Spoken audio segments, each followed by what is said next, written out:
Bem, pessoal, vamos iniciar. Hoje a gente inicia o capítulo 5, cujo tema é magnetostática.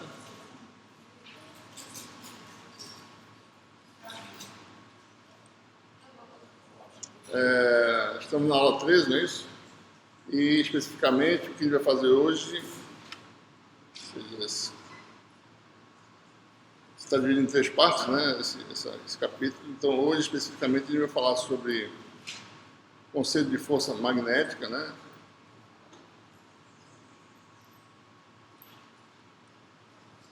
E nesse contexto, a gente, como sempre, define o que vem a ser o vetor campo associado a esse efeito magnético, né?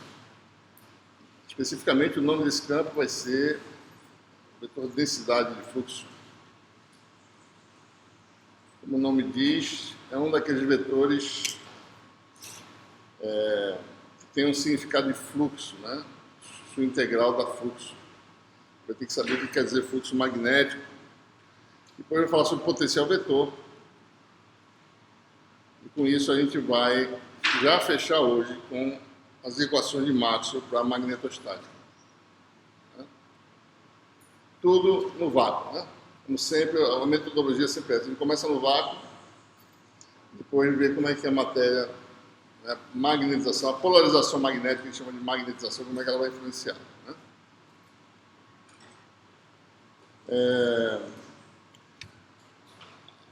O método de desenvolvimento é o mesmo que foi desenvolvido, que foi feito em eletrostática. Só que agora vai ser mais rápido, porque a gente já tem conhecimento de muitas das ferramentas que envolvem os vetores, né, no espaço dimensional.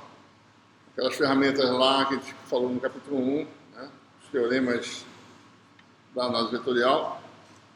Então, por isso que a gente já numa aula a gente chega na equação de Maxwell para a magnetostática, coisa que não demorou mais lá na eletrostática, né? Então, observe o seguinte, efeitos magnéticos, né, eram conhecidos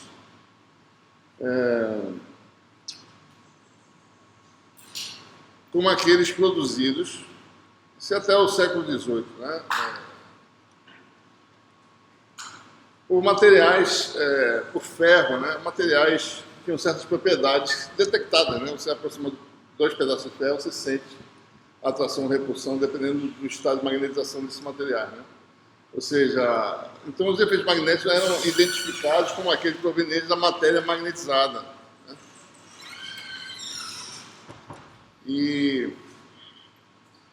Mas já se tinha uma suspeita que, de alguma forma, o movimento de elétrons nos átomos, ou moléculas, ou íons, no material, tinha alguma coisa a ver com esse efeito, né?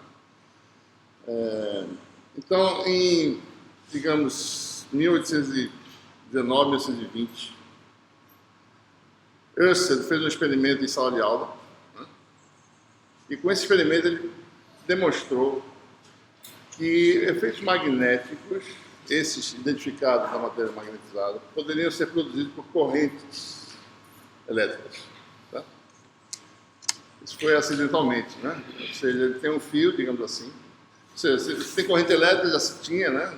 Já se podia gerar corrente elétrica com bateria, então você tem uma corrente que flui no fio, certo?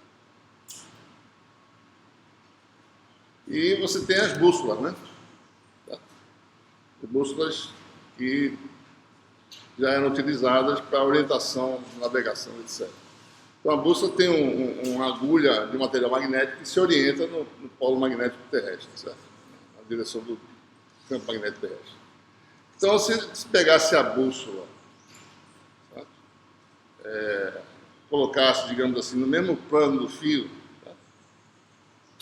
Né? Se ela está defletida, por exemplo, para cá, nada acontece, tá? Fica desse jeito. Porque a parede, isso aqui é uma parede, né, inferior, então não pode haver deflexão, né? Não existe nenhum efeito magnético. Por outro lado, se ele colocasse a bússola desse jeito, então, vamos olhar agora de cima, né? Você está olhando de cima aqui a bússola, tá? Olhando de frente a bússola. Então, se você olhar agora de cima, a situação é a seguinte: você tem um fio, e aqui você tem uma bússola com uma agulha magnética, né? Então, digamos, se originalmente aqui está a direção da agulha, Então a tendência era essa agulha girar, certo? E ficar orientada, digamos que a corrente esteja saindo do quadro aqui, né? Se orientar nessa direção que é ortogonal à linha que une o fio, né, ao eixo da bússola. Tá? Né? E isso onde quer que você coloque, certo? Onde quer que você coloque, né, existiria aí, né, uma tendência da agulha sempre ficar ortogonalmente orientada, né, em relação ao eixo aí, né, ao eixo do fio. Então isso naturalmente, intuitivamente, se percebe a ação de alguma coisa, né, que está fazendo com que o material magnético sofra interação, e a própria orientação da bússola já diz quem é essa grandeza, certo? É como se você existisse aqui uma grandeza aí, um campo, né, de efeito produzido pela corrente, que interage com essa bússola, certo? E esse campo, naturalmente, seria orientado desse jeito, né? Uma ação aí, certo? Devido à corrente elétrica. Desligou, esse efeito desaparece. Isso só é produzido por cargas em movimentos, né?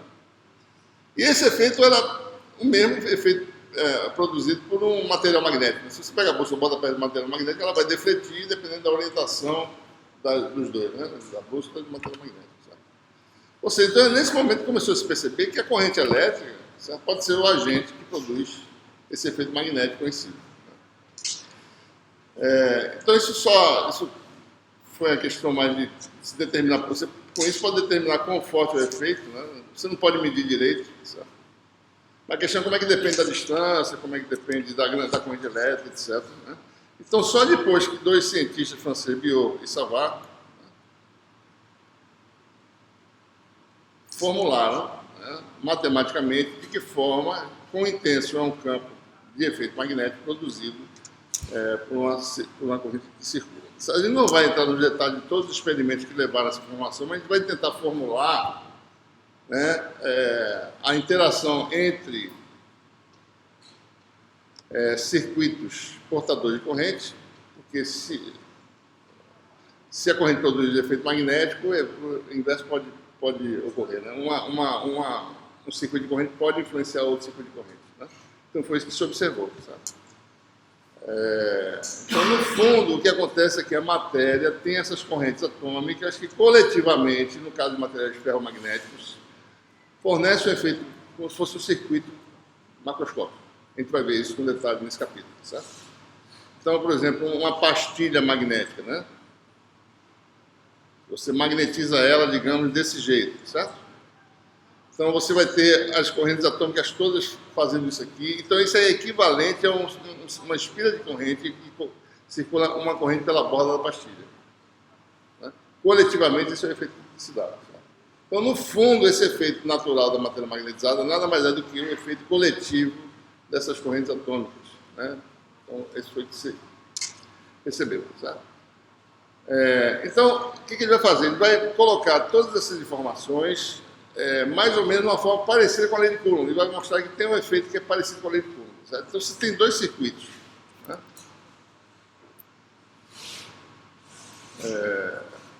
Isso aqui a gente vai redesenhar, tá certo? A gente tem dois circuitos, C1 e C2, né? Portadores de corrente, a gente sabe que eles interagem, dá para se medir isso aí. Então a questão é de que forma a força depende da geometria desses circuitos, né? Das correntes envolvidas, né? Geometria que quer dizer, né, do caminho de integração aqui no caso, né? E das localizações relativas dos elementos de corrente, né? Então o que nós identificamos aqui é que você tem aí duas espiras, ou dois circuitos fechados. Antes de eu continuar, deixa eu só aprofundar um pouco mais aqui a discussão, né? A gente está falando aqui, por enquanto, de magnetostática, né? Que eu ainda não defini, tá certo? Então, os fenômenos que a gente vai falar nesse capítulo são os de origem estática. Em que contexto é estático, se existe carga de movimento, né? No seguinte contexto, a gente vai olhar de volta ao princípio da conservação da carga, certo? Vamos olhar o que é magnetostática. Essa é a equação que a gente derivou na aula anterior.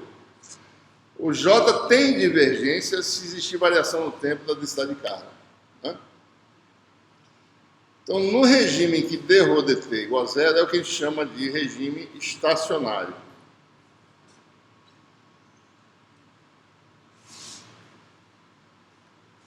Então, se você não tem transitório nenhum, você já estabeleceu, né? Por exemplo, o circuito elétrico, você aplicou uma tensão constante, circula uma corrente constante, certo? Então, nesse contexto, você vai ter nada variando no tempo mais. A densidade de carga não varia mais no tempo. Então, você tem o que chama de regime estacionário. O que acontece no regime estacionário? Quando isso é zero, quer dizer o quê? Divergente de J igual a zero. Então, regime estacionário é definido por essa condição aqui. O que quer dizer um vetor que tem divergência zero? Quer dizer que não tem nem fonte, nem sorvedouro das linhas de J. Quer dizer que J tem que formar linhas fechadas. Certo? Então, todos os fenômenos de origem magnética são aqueles produzidos por circuitos fechados. Certo? Então, a corrente está sempre circulando. A gente imagina a situação ideal, é claro que não é bem assim, mas a gente vê no ideal, tá certo? É um circuito fechado, produzindo corrente, o que acontece? Então é por isso que a gente vai formular a magnetostática baseado no regime estacionário, quer dizer, correntes circulando em circuitos fechados, certo? Então é por isso que a gente vai formular agora baseado nessa geometria. Você tem aí um elemento de corrente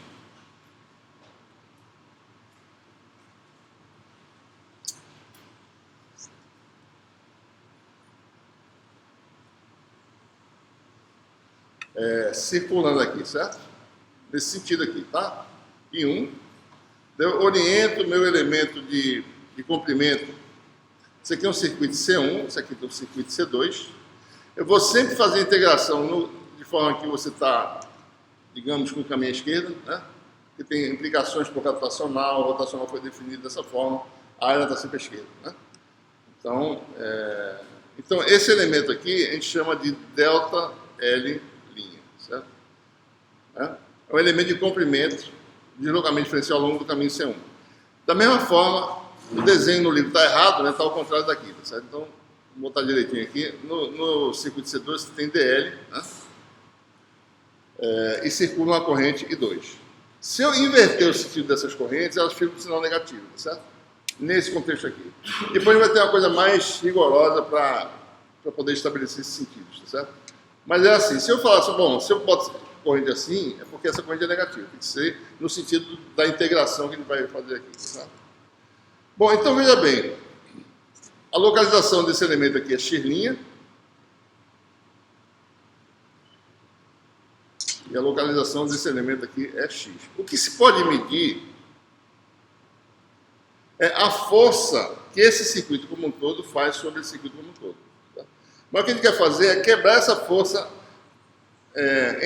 numa força diferencial entre só esse pedacinho do circuito em relação a isso aqui. A gente vai ver que essa forma é muito parecida com a lei de Coulomb. O que a gente vai ver, certo? Depois dos resultados experimentais, se observa que se eu pudesse só computar a força desse elemento discreto sobre esse pedaço de circuito, sobre esse, a força seria inversamente proporcional ao quadrado da distância, né?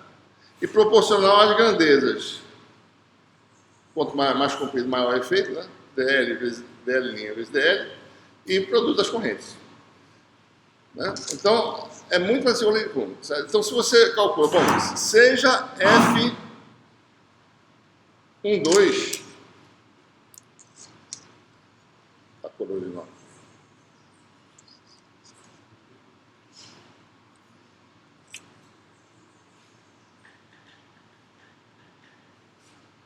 A força total de C1 sobre C2. Essa força só existe porque tem circulação de corrente, ou seja, é força de origem magnética.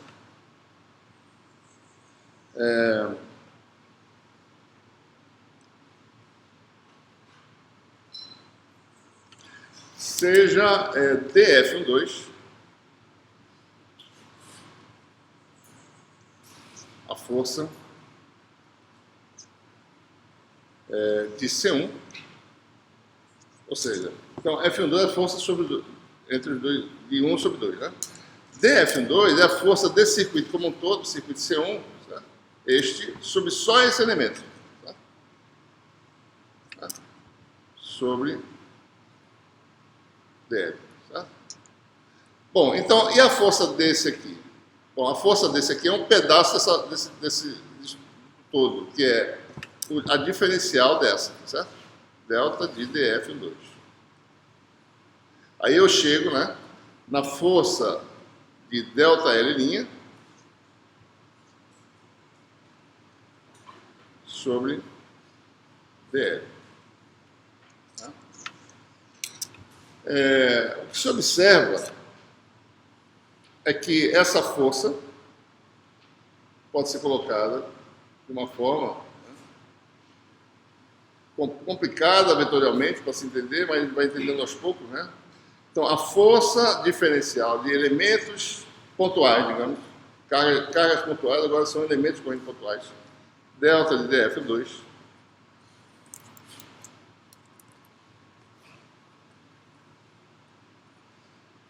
a partir de resultados experimentais, é proporcional aos produtos de dL de cada circuito, certo? Se dL for 0 dá 0 a força, se for 0 dá 0 a força, né? Então, é proporcional ao produto, ou seja, I2 dL, ou seja, isso aqui é o elemento diferencial do circuito 2. Produto vetorial com uma grandeza que é inerente ao circuito 1, certo? E só depende daquele elemento diferencial, né? Então, e essa força aqui seria, esse termo aqui seria, vai ter uma constante que define o sistema de unidades, né? A gente vai pular toda essa parte até chegar nisso, né? Então, é proporcional a I1 dL, I1 delta L', né? Que é a intensidade definida do circuito 1, né? E tem mais um produto vetorial, né? Vetorial, daí aparece aquela lei do inverso ao quadrado da distância e o vetor unitário, o versor que vai de um ponto a outro. Então aparece aqui o x menos x' famoso, que a gente sempre teve, né? Sobre módulo ao cubo. Né? Certo? Então observe, né? Esquecendo a natureza vetorial, tá certo? Você tem assim, ó, a grandeza que representa o efeito do circuito 1, a grandeza diferencial pontual, vezes a grandeza do circuito 2, vezes o inverso quadrado da distância, e tem uma direção envolvida que é complicada de se entender, certo? Não precisa se preocupar com isso agora. E aí aparece o sistema de unidades, né? Que a gente vai colocar aqui na frente, né? Aparece um 4π e aparece uma grandeza inerente ao vácuo, né? Que vai chamar a permeabilidade. É o semelhante à permissividade que aparece embaixo, né? No caso magnético, essa grandeza permeabilidade magnética do vácuo.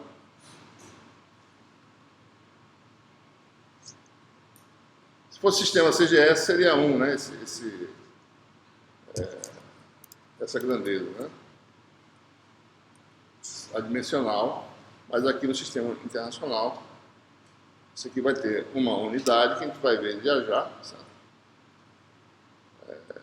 4π vezes 10 a menos 7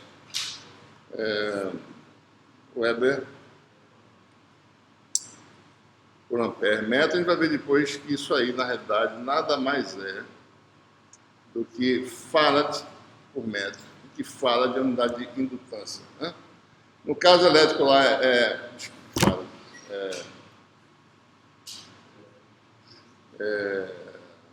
desculpe, por metro no caso da capacitância. O epsilon zero para capacitar, o epsilon zero é medida em farad por metro, o misério em Henry por metro, né? Henry com unidade de indutância, certo? Muito semelhante, né? Então, observe, o que a gente quis mostrar aqui é o seguinte, que a força entre elementos pontuais, proporcional aos elementos, tá certo? A quem produz o efeito é o produto IDL, no caso, né? Se um deles for zero, zero o efeito. Se o complemento do circuito é zero, é zero. Inversamente proporcional ao quadrado da distância, e essa grandeza que aparece aqui é inerente ao circuito 1, tá certo? É inerente a só o elemento diferencial do circuito 1. Né? Então vamos prosseguir aqui. Né? Se eu calcular a força de todo o circuito 1 sobre só esse elemento aqui, eu vou ter um efeito global do circuito 1, de todos os elementos do circuito 1, que é integrar isso que está aqui, certo? Quando eu faço essa integral, eu tenho como resultado uma grandeza, certo? Se eu integro, né? Então, veja, eu tenho a integral sobre C1 disso que está aqui, pessoal, que é isso aqui, tá?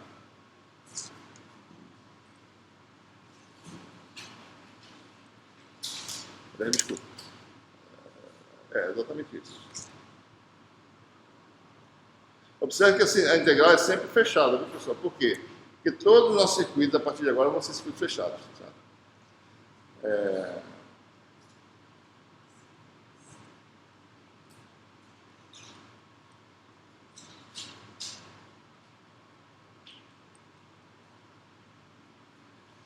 Por definição, isso é um efeito inerente ao circuito 1, que a gente chama o vetor, o campo associado ao circuito 1, né, que é um vetor, que por definição, o nome dele, no nosso sistema aqui, ele se chama o vetor densidade de fluxo magnético.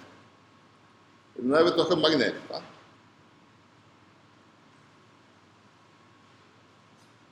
Então vamos lembrar, né? No caso elétrico,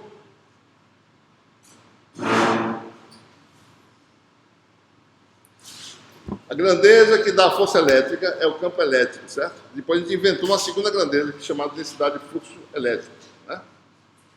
Certo? A gente precisou inventar ela porque apareceu a matéria, a polarização, a gente chamou um novo vetor, a gente criou esse vetor. Mas originalmente o campo elétrico é o vetor que aparecia. Como é que a gente identifica o campo original? É aquele que produz força, certo? Então, o campo original aqui no cabo magnético, que produz força, é o vetor de densidade de fluxo magnético. Tá?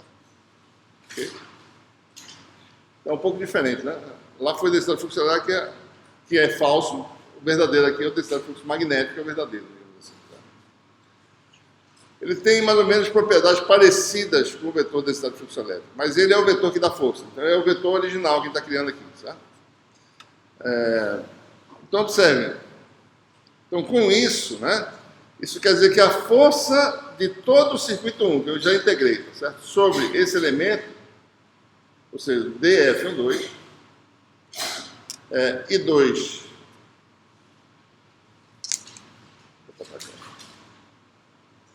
dF12, I2 dL, vezes o resultado integral do circuito 1, vetorial quem? B1, né? Certo? Essa é a famosa lei do Bill, né? Aquela força igual a Bill, né? Eu aprendi no cursinho, F igual a Bill, né? Ela decora esse negócio. Né? B e L, né? Aqui está só um pedacinho da força, né? Se fosse um comprimento L, seria B e I vetorial L, certo? E L vetorial B, né? Então, no fundo, e daí o que eu faço? Bom, qual é a força total? Integro novamente, né? A força total, basta integrar, né?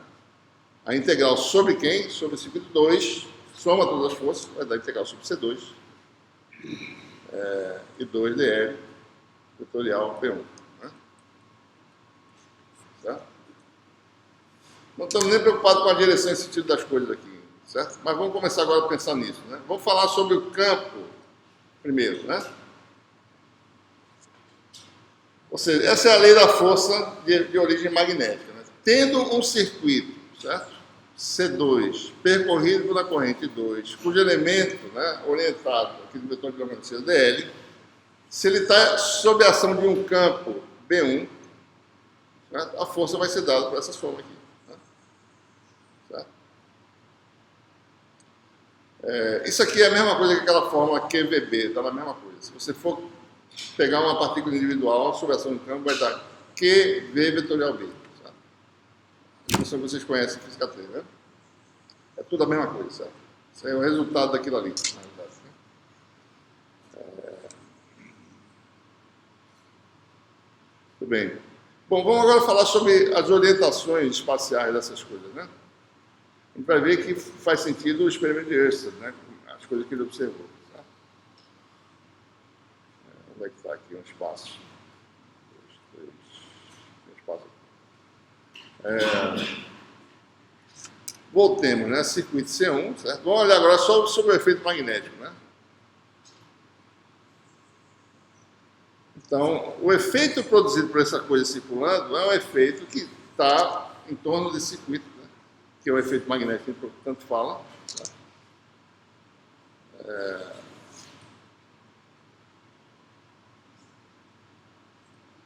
Isso aqui é o nosso... Vou chamar agora, vou mudar um pouquinho as letras, né? A DL', tá?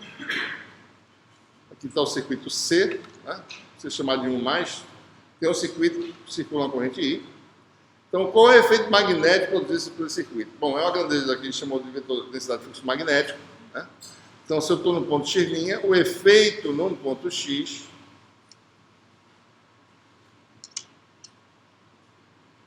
é uma grandeza B, né? Que depende do ponto X, que é a integral sobre C, né? E dL', vetorial x menos x', e zero, né? À frente aqui, sobre 4π, módulo altura.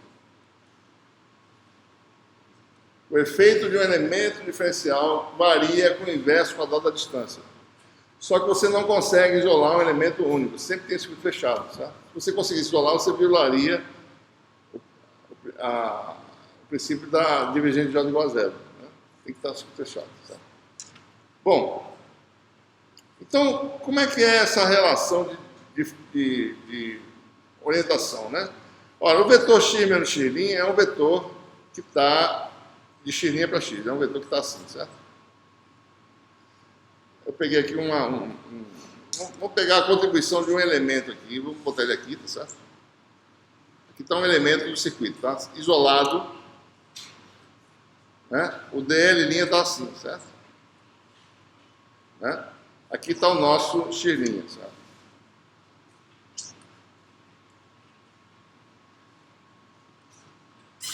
E aqui está o x. Fica mais fácil, certo? Bom, eu peguei só um elemento. Como é que esse elemento contribui para o campo? Bom, eu tenho o vetor que aparece na formulação. X menos x', olhando as direções só, esquecendo agora as intensidades. Né?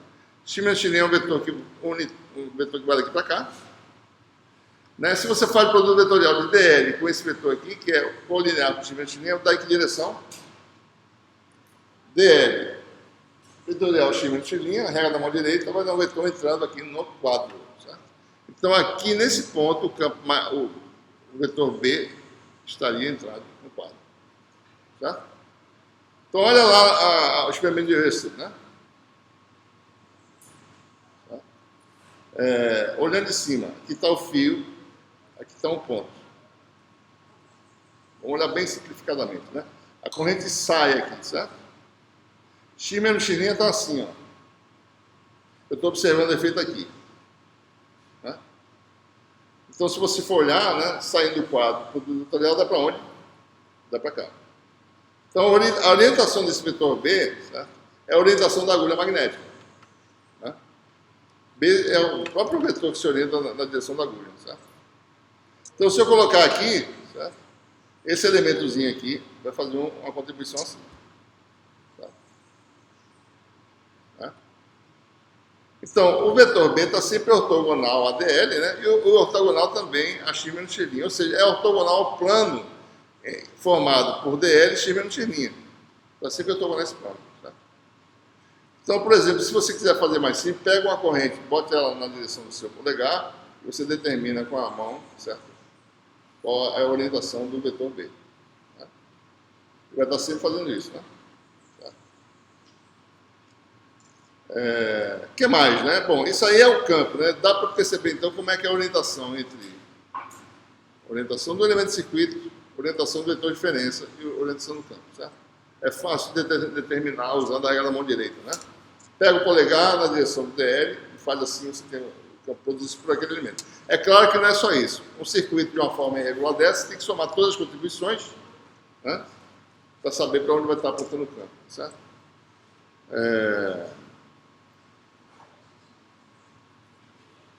Bom, e a força, né? Aqui quer dizer o seguinte: se eu tenho um elemento de circuito, né, sob a ação de um campo B,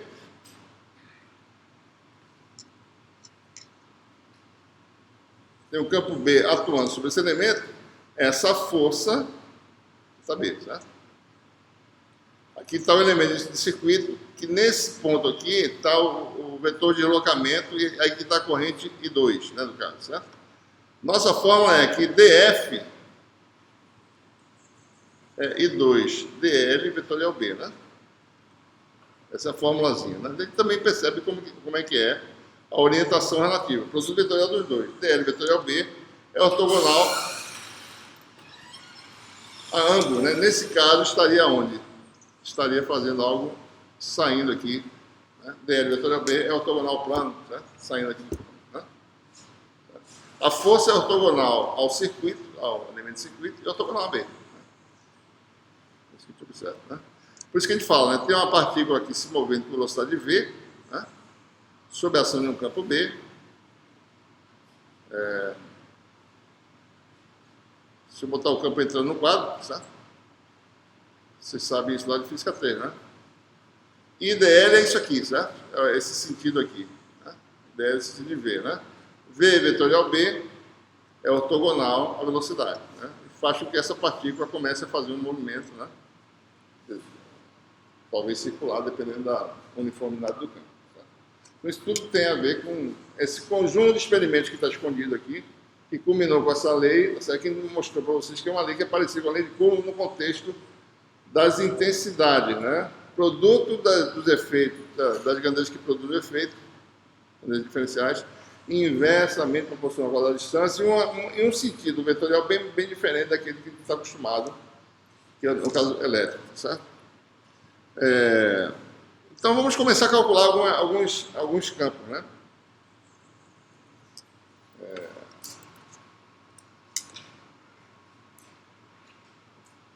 Se você tem aí um fio retilíneo, é um caso mais simples, tá? Suponha que você tem um circuito irregular, certo?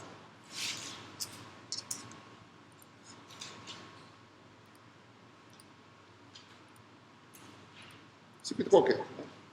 Como eu falei lá no caso do elétrico, é a mesma coisa, certo? Tem um circuito de formato arbitrário, tá certo? Mas eu quero saber, bom, qual é o campo bem próximo do fio? Bem próximo. Então, o próximo que eu posso imaginar. Se eu fizer isso, isso aqui se torna uma reta, certo? Então, isso aqui, para quem está muito próximo, é uma coisa que está mais ou menos assim, né? Se eu aproximar ainda mais, fica uma coisa cada vez mais próxima. Então, eu estou vendo aí uma coisa aí. Então, em primeira aproximação, eu posso fazer uma primeira mais simples, um fio infinito. Quando eu tiver a resposta, eu vou ter uma ideia de como varia o campo bem próximo de um fio de qualquer formato. Então, um circuito desse de transmissão, qualquer que seja o formato, você vai saber, bom, o campo daqui a 5 metros de altura, eu sei mais ou menos que ele cai com sobre a distância, que ele vai mostrar aqui. Certo? Você tem ideia até de quanto é que é o campo magnético. Certo? Basta você botar as expressões. 1000 amperes, tá certo? Calcula. 0 sobre 4π, R, etc. Né? Calcula o campo. Certo? O campo é forte. Tá? Pode ser bem forte. Bom, então vamos fazer esse problema aqui. Exemplo. Fio infinitamente longo.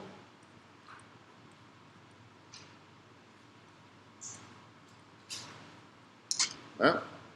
Temos aí um fio. Está aqui embaixo.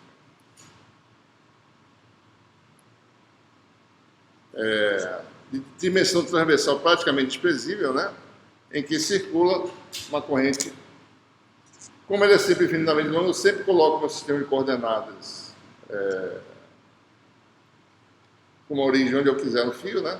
Não vai alterar muito as coisas. X, Y, bota aqui o eixo Z, circula uma corrente I, Então, vamos calcular o campo no espaço, né? Em particular nesse ponto XY, né? Porque ele pode estar em qualquer lugar, né? Então, num ponto de coordenadas, pela simetria, a gente já sabe que vai ser mais fácil mexer com coordenadas cilíndricas, né? Então, a gente vai usar a fórmula original. Essa lei que a gente acabou de escrever, que é a expressão para o campo, é o que a gente chama a lei de Biot-Savart, né? A lei permite você calcular o campo de uma disposição de corrente, né? Ou seja, lembrando, né? Lei de Biot-Savart, 0, e dl linha. Observe as linhas, viu, pessoal?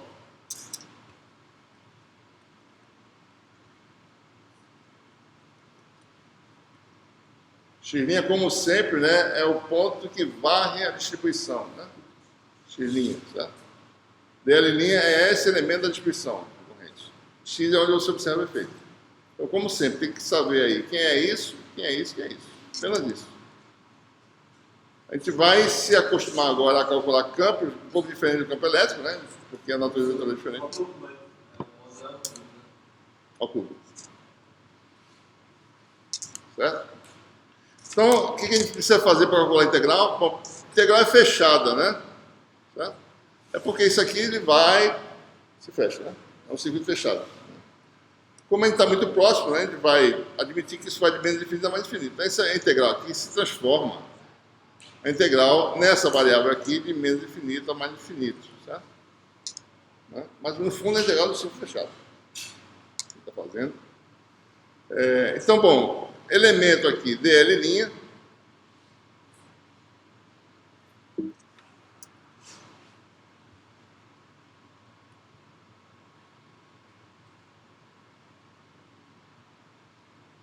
Nosso circuito fechado está do lado esquerdo, né? Isso aqui, ó. Pegar o linha. Localização do elemento.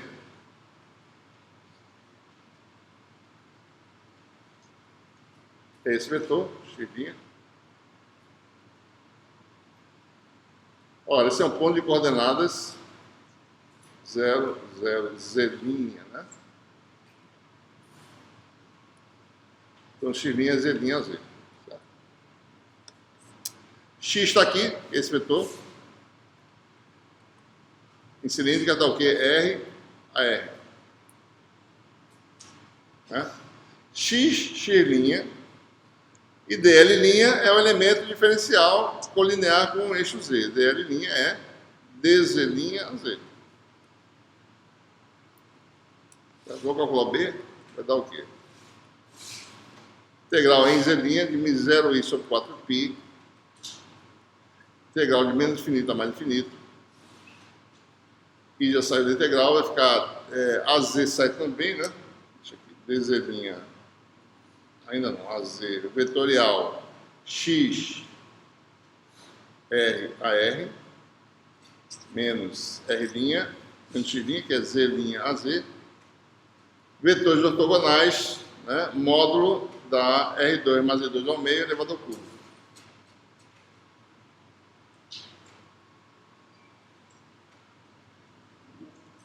Né? Aí você tem, então, o campo B.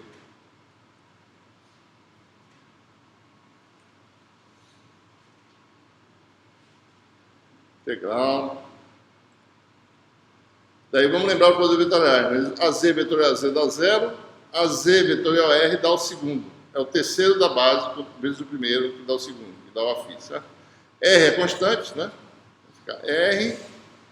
AZ com a R dá... Isso aqui é o R fixo, tá, pessoal? Subtendido pelo azimuth φ. Não é a variável. Né? Quem está variando é a Z' só. Então, isso aqui vai dar R a φ. E você tem uma integral que a gente já resolveu várias vezes, certo? Que é essa famosa aqui.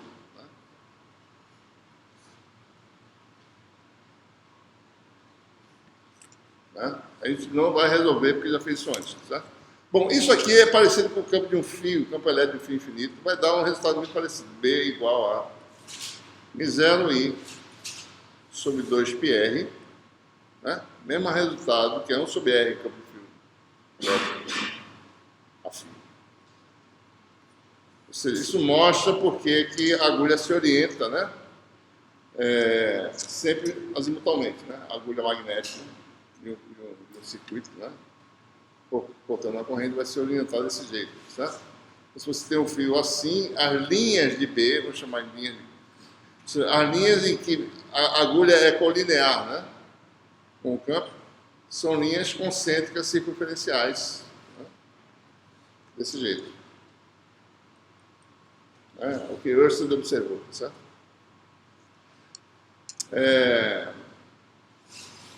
Bom, se você tem fios, a gente está falando de campo, mas vamos voltar para a força, né? Vou fazer um exemplo rápido aqui, certo?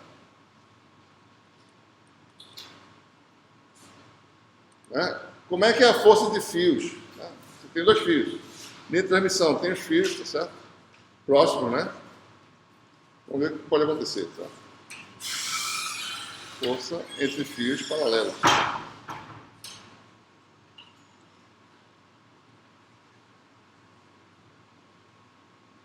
Certo? Então, se você tem dois fios paralelos, eu posso calcular, né? Chamar de I1, né? E I2.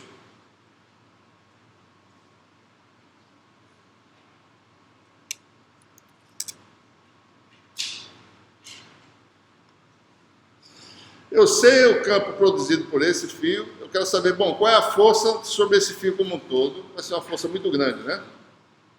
Que a integral vai dar infinito, né? A integral de IDL vai dar infinito. Então, vamos calcular a força só sobre um elementozinho pequeno aqui desse fio. Só sobre esse elemento aqui, certo? Sobre um elemento de comprimento, chamar assim, delta L. A força que esse fio faz sobre esse vai ser o campo desse fio, né? Delta F vai ser I2 delta L produto vetorial com esse campo aqui. Vou chamar de B, certo? Ou B1, se você quiser, certo? Que a gente acabou de calcular, está aqui, ó. A expressão para o campo. Mi0 em 1 sobre 2πr a φ. Né? Se eu olhar assim agora para esse sistema aqui, vamos colocar um sistema, vou dizer que a distância aqui é D. Certo? Vou chamar de D. Né? Vamos chamar isso aqui de um vetor. Vou chamar de U.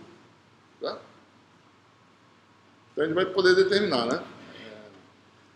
Delta L, vetorial, o B aqui está fazendo o que? Está entrando, no caso, né? Se esse fluxo é positivo, então você está no campo entrando. Produto vetorial de DL com esse vetor é um vetor nessa direção. Certo? Então, delta F vai dar I2, chamar de delta L a magnitude. B1 é Mi0 em 1 sobre 2π D. E o resultado do produto vetorial vai dar um vetor na direção de U. Tá? E aí você tem a força por unidade de comprimento. A força que o circuito 1 exerce sobre 2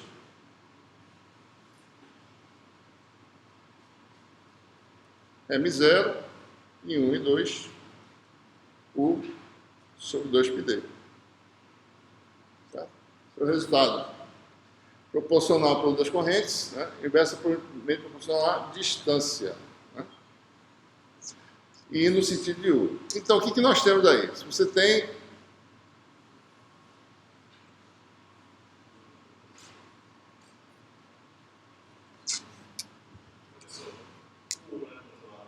para cá, né? Deixa eu ver, eu não sei.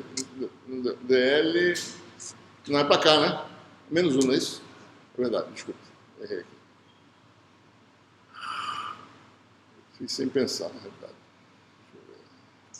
DL vetorial B, né? Dá menos 1, certo? Então aqui está o resultado da força. Menos, certo? Então vamos lá. Então, vamos escrever aqui de novo, tá certo? Expressão, né? O é o vetor que vai de 1 para 2, não é isso? Então você sabe a força por unidade de comprimento. A força que o circuito, vou chamar de 1, 2 aqui, exerce sobre o circuito 2, por unidade de comprimento do circuito 2 vai ser menos Mi0 em 1 e 2 sobre 2πd vezes U. Então, se você tem essa situação aqui, correntes no mesmo sentido, tá? A força é no sentido de menos U, que é uma força atrativa, certo? Tá? Se os fios percorrem em sentidos opostos, a força é... Daí tem que mudar o sinal, né? De uma delas, né? Então a força vai estar para cá, né? Repulsiva. Corrente no mesmo sentido se atrai, né? Ou em sentidos opostos se repelem. Certo? Tem uma consequência interessante aí numa linha de transmissão, certo? Você tem esses fios próximos, né? E a frequência é 60 Hz, certo? O que acontece? Isso aqui varia com seno de ômega t, né? 2πf, né? Isso aqui, 60 Hz, 60 Hz. Isso aqui dá seno ao quadrado. Seno ao quadrado é equivalente a uma frequência de quanto? 120 Hz. O seno ao quadrado é 1 menos cosseno de 2 ômega t sobre 2, certo? Então você tem um quadrado de 2 senos, dá uma frequência dobrada, né? Então você tem aquela vibração entre os fios, porque aquela força magnética fica fazendo essa força, você ouve o barulho às vezes, né? Exatamente isso. Né? E a frequência é o quanto? 120 Hz. Se você pudesse apontar algum sensor, né, que medisse essa vibração, você pode medir a frequência lá da linha de transmissão, né? Isso, o pessoal pode fazer isso aí, né? Frequência instantânea, digamos assim. Certo? Muito bem, pessoal. Então, a lei de Biot-Savart, que é essa lei original que fala em circuitos, né? Biot-Savart. Ele derivou a expressão para ela, né?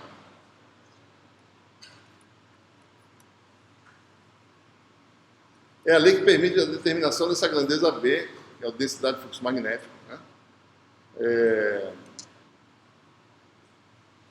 A partir de um circuito filamentar, né? Digamos assim, certo? Deixa eu só, antes de continuar, certo? Definir já agora um caso particular de uma grandeza, porque aparece sempre esse miséria nas equações, como eu fiz lá no caso elétrico, né? Eu vou, por enquanto, chamar de o vetor. Observe que o B na lei de Biot-Savart é dado por essa expressão aqui, né?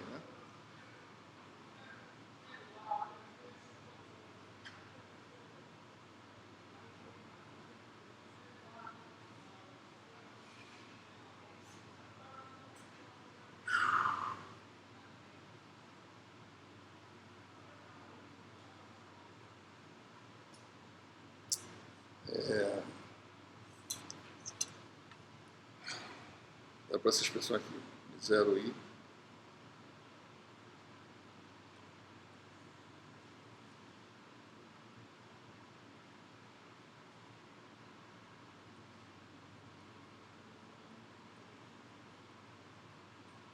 Então a gente vai definir uma grandeza nova, que é uma grandeza que simplesmente tira esse zero aqui de cima, né? A gente vai chamar essa grandeza, vou definir por enquanto no vácuo, né? B igual a μ0, uma nova grandeza chamada de μ0h.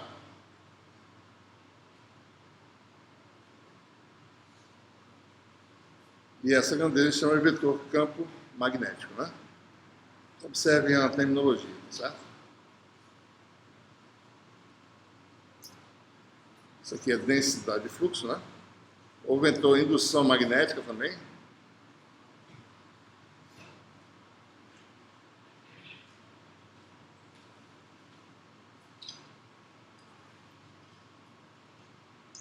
Quando eu faço isso, simplesmente é um artifício no vácuo para tirar o miséria, certo? Então, na lei de Biot-Savart, eu teria o campo magnético, digamos assim, calculado dessa forma, né?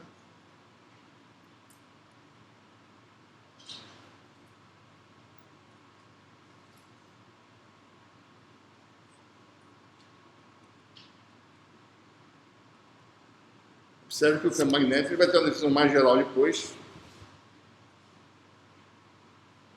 Ele é definido aqui como sendo ampere metro quadrado sobre metro cúbico. Então, o H é medido em unidade de ampere por metro, certo? Então, a gente vai ficar calculando H no vácuo, né? Certo? Simplesmente B e H são parecidos no vácuo. A distinção é só uma constante permeabilidade magnética, certo? Então, a lei de Biot-Savart, né? Para o campo magnético seria essa no vácuo, ou para o campo B seria essa aqui, né?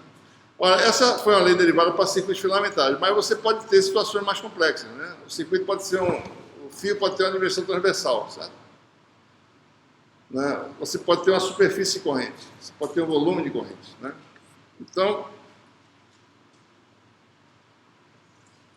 a gente precisa ver, né? Se você tivesse aqui, isso aqui é o elemento que aparece na integração, né? Você tem aí o DL', e aí flui uma corrente I. Se eu considerar agora as dimensões do fio, né? Você tem uma área aqui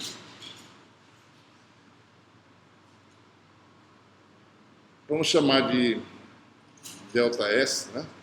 Linha, né? Essa corrente aqui, então a pergunta é, o que é IDL', né?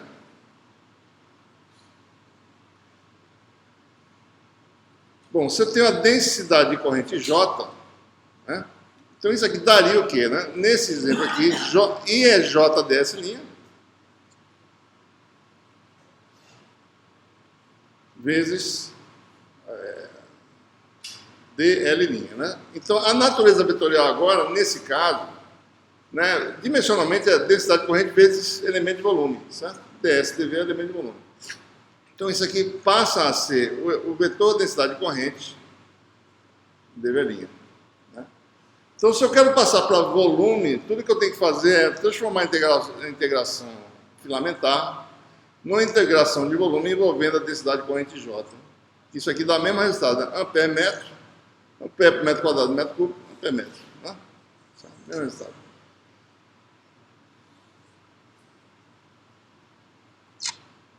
Então, nesse caso, você tem um volume de corrente, certo? Satisfazendo, né, a propriedade divergente de J igual a zero.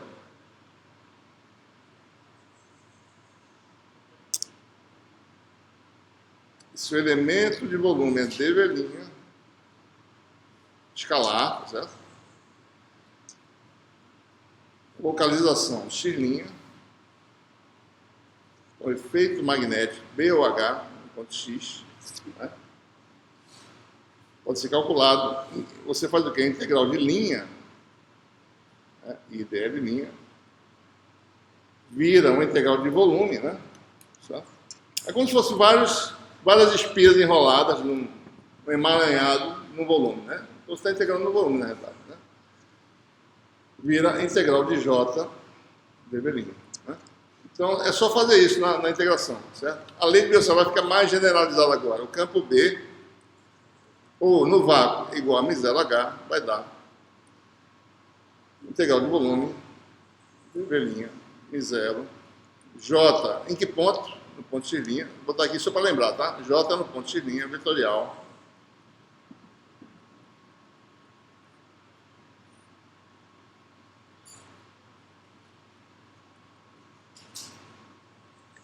Né? Então essa é a lei de Biot-Savart generalizada, né?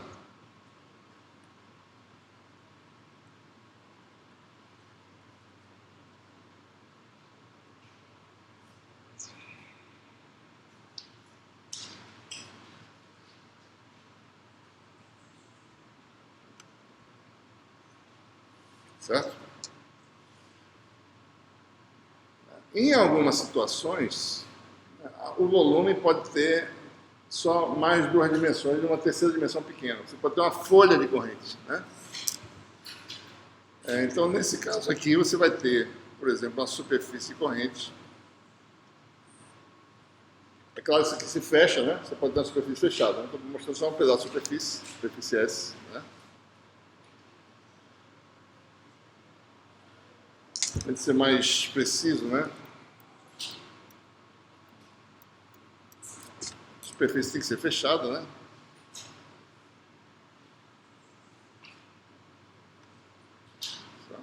Então, esse aqui é uma superfície fechada. Elemento de superfície escalar, né?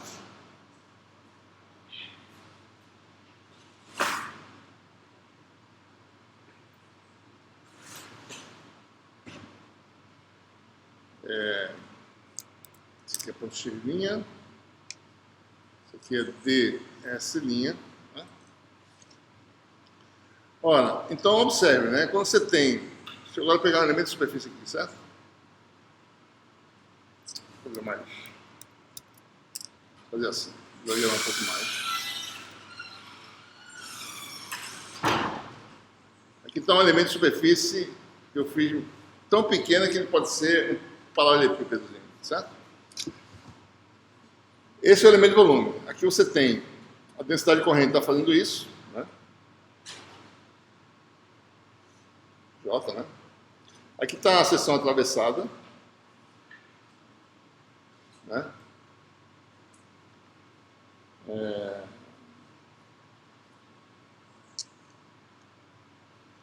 Isso aqui dá uma dimensão, né? Chamar de W, tá certo? Aliás, chamar de H. Isso aqui vamos chamar de W, tá certo? Isso aqui chamar de... Aqui tem uma profundidadezinha pequena, T, né? Então vamos ver o que é o JdV da integral, certo? Bom, JdV seria o quê, né? JdV, nesse caso específico, com essa construção que eu fiz, vai dar JTHW, né?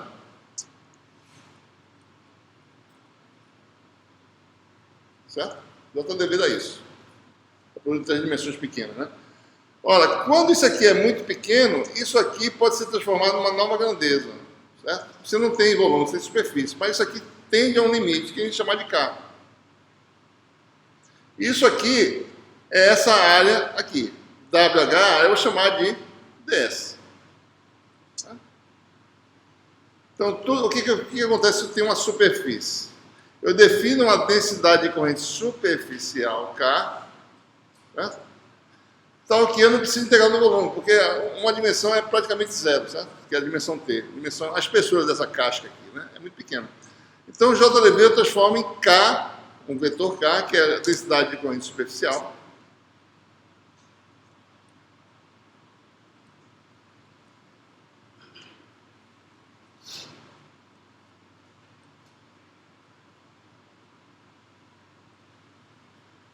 Né?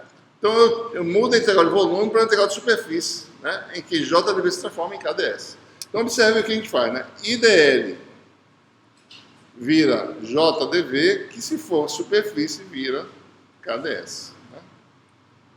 Aí vai botar o linha aqui no lugar, tá certo? Então, a nossa integral é a integral dessa superfície fechada, sigma. Então, se você tem uma superfície de corrente, a lei de Biot-Savart tem um caso mais particular que vai dar P igual a miséria H.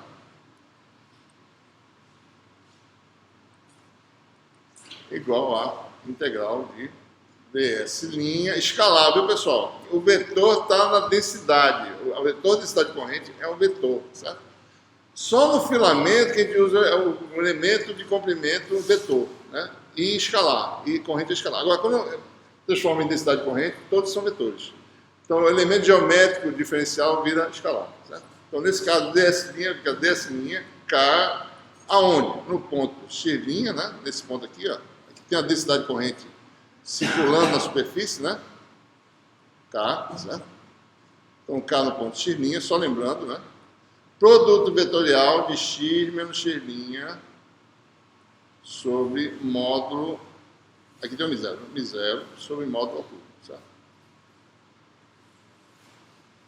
Pessoal, observem a semelhança no caso elétrico. Todas as pessoas são muito parecidas, certo? A única diferença fundamental é esse produto vetorial que aparece aqui, ó. Lembrem lá no caso elétrico, né? O campo elétrico, né? É ρS ds, né?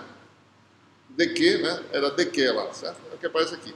Aqui é essa grandeza aqui, KdS, né? Que é esse produto, né? Lá tinha dq vezes x menos x' sobre módulo cubo. Aqui é um produto vetorial. Os campos são bem diferentes. Voltando um pouquinho, qual é a dimensão? Bom, isso aqui é ampere, né? Corrente elétrica. Isso aqui é densidade de corrente. A densidade de corrente volumétrica. Corrente volumétrica porque ela passa num volume, por isso que a gente chama de volumétrica, né? Mas ela é densidade de fluxo, é ampere por metro quadrado. Densidade de corrente superficial, porque ela foi só numa superfície. Unidade. Esse produto tem que estar ampere vezes metro, né? Então isso aqui é ampere por metro, certo? Certo? A corrente aqui é volumétrica, a densidade é ampere por metro quadrado, que é um fluxo, certo? É o vetor de densidade de fluxo. A densidade aqui é superficial, né? E a corrente é ampere por metro, certo? Ok? É bom entender bem esse conceito, porque é um pouco, muda um pouco a cabeça em relação ao caso elétrico e as coisas mudam de sentido, mas, sim, em termos de intensidade, são parecidos, né? Vou fazer um exemplo aqui, tá certo? Rápido, né? Para ilustrar o uso de densidade, né? Preciso ilustrar um cálculo da função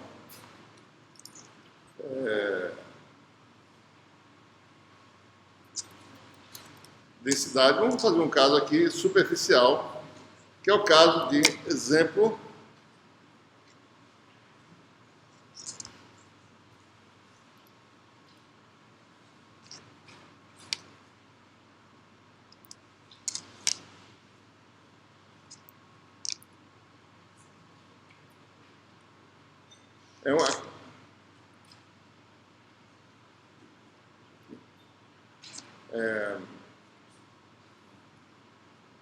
mais uma vez, suponha que você tem uma superfície de formato irregular qualquer, em que flui uma corrente cuja densidade superficial é K. Né? Como é que é o campo muito próximo à superfície? Né? Daí você tem, então, cada vez mais uma superfície planar. Então, vamos imaginar a superfície extensa. Né? Plana, bem extensa. Que eu possa fazer aproximações, que eu possa tirar conclusões, ou seja, fazer cálculo mais idealizado. Né? Então, vou fazer o exemplo do plano infinito de correntes. Plano de corrente infinito.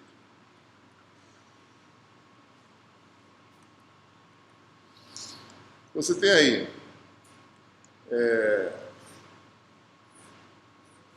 um plano de corrente infinitamente extenso. Eu vou calcular o campo no espaço. Então, vou botar aqui uma origem em qualquer lugar do plano. Certo? Bota aqui uma direção X, uma Y e uma Z. E vamos admitir que flua a corrente no plano uniformemente distribuída, ou seja, com densidade constante. Então, existe uma densidade de corrente superficial, K. Tá? Então, esse K é constante. Né? Então, K, olhando aqui, está na direção X, é um vetor, que é uma constante chamada de K0 a X. Então, eu posso, pela lei de Deus, só vai calcular o campo H. Vamos falar o campo H porque a gente esquece do miséria, certo? Campo magnético, né? Então, o que eu faço? Bom, o meu ponto X já está nesse eixo Z, porque eu posso botar em qualquer lugar, certo? E o ponto X' está no plano. Né? X está aqui. Certo? X igual a Z a Z. X' é um vetor no plano. Se você fizesse em cartesiano, daria X' a X mais Y' a Y, né? Se fizesse em cilíndrica, você escreveria X' igual a R' a R'. Distância R', né? Vetor R'. Ou você escreve assim ou assim, certo?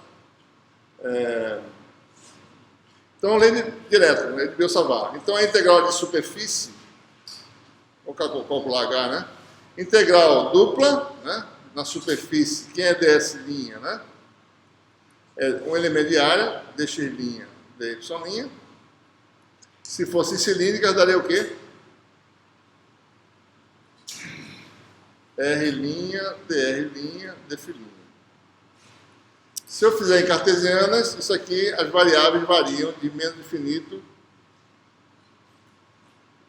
até mais infinito, né? Se eu fizer em cilíndricas, R' varia de 0 a infinito,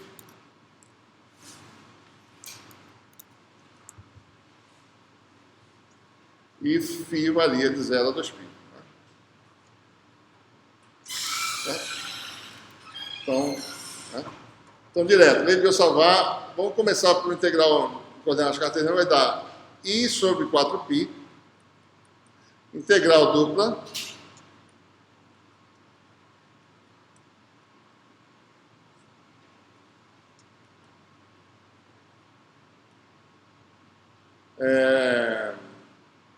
K, né, que é K0 a X, produto vetorial, vou botar aqui, tá certo? Com quem, né? X, que é um vetor aqui no plano, aqui no eixo Z, Z a Z,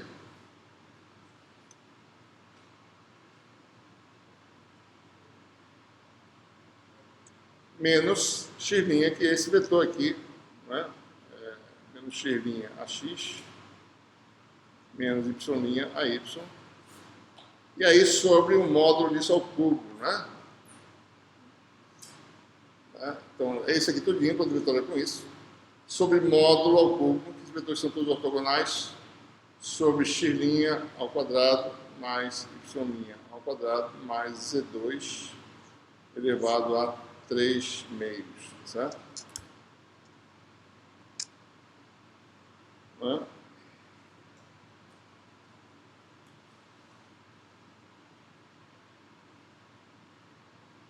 Muito bem.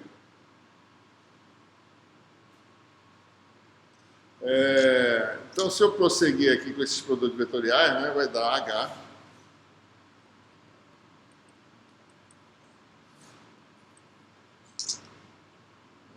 integral dupla, né? Certo? Esqueci os limites por enquanto. Daí você tem o produto vetorial, né? AZ com a x da y, né? ZX, esse Z sai, né? Vou botar o Z aqui fora, tá certo? Z sai, né? AZ vetorial a x dá quem? Dá a y, né? Então vai ficar x' a y.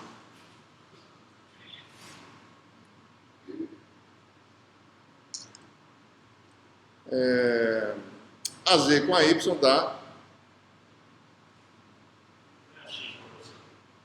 AZ com a x. Desculpe, estou tudo errado aqui. AX vetorial AZ, né, dá menos a y, né? Menos a y, então vai dar aqui. A daí você pode ficar aqui, né? Vai ficar AX com AZ dá menos a y, vai dar menos. Os Z já saíram, não foi? Não, tá tudo errado aqui. Bota esse Z de volta aqui. Tira isso aqui. Paga tudo. Paga tudo e faz de novo.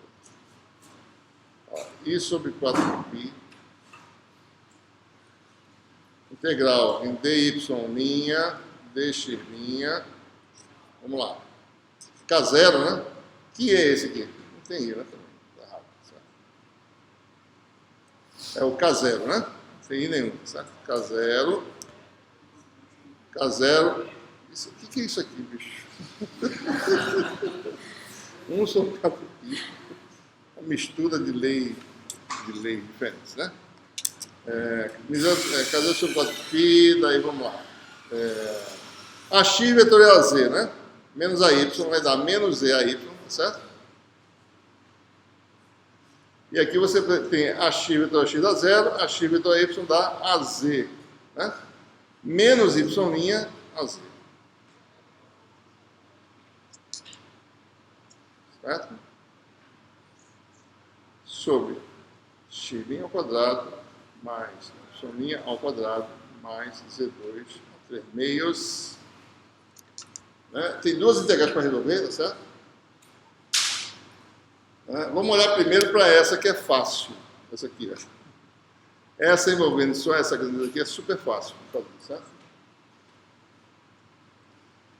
Se eu inverter as integrais, se eu fizer só essa integral primeiro, a integral em y, seria a integral de y dy sobre isso aqui. Certo? Essa função é ímpar, né? Y' sobre y' ao quadrado, botar assim, mais x2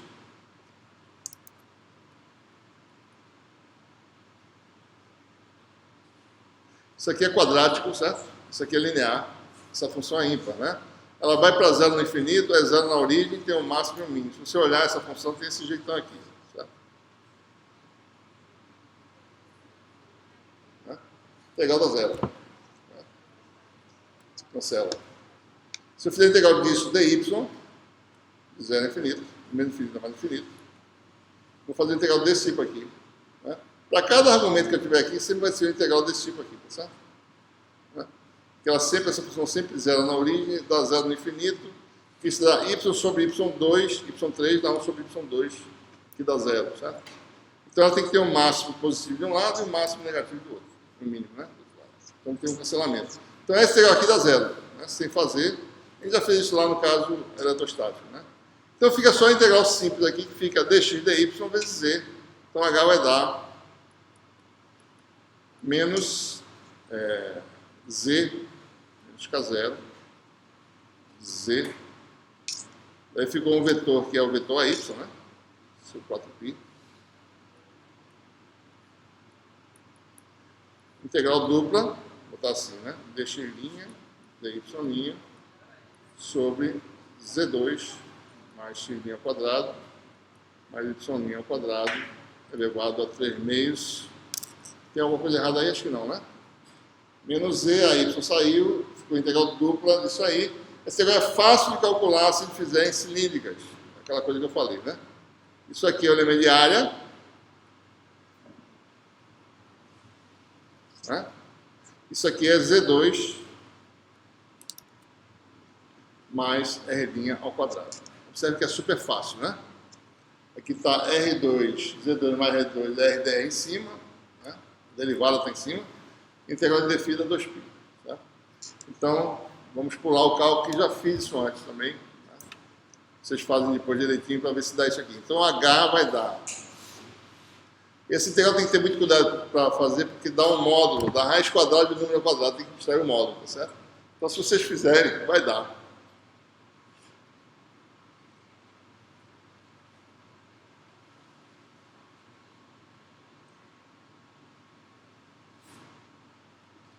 Aí, se z for maior que zero, vai dar esse resultado. Tá? E se z for menor que zero, vai ter um módulo lá que sugiro que você faça as contas para observar isso, tá certo? É bom fazer para realmente certificar. K0 sobre 2AY para z menor que zero. Tá?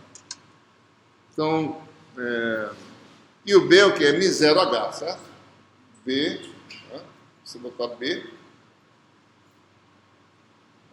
daria μ0 aqui na frente, tá certo? Então, ou seja, um plano de corrente, a corrente aí, digamos, saindo do quadro. Imagine vários fios infinitos paralelos, né? Todos juntos, formando um plano, né? Você tem isso aqui, né? Vários fiozinhos juntinhos, tá certo? Formando isso aqui. Então, as correntes estão fazendo isso, né? Então, se juntam coletivamente para dar um campo que é sempre constante. Então, esse aqui é o eixo Z.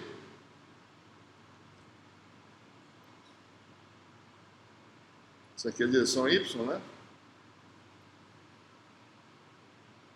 Isso aqui é X, né? Então, o campo aponta para cá, do lado de cima do plano, e aponta para cá.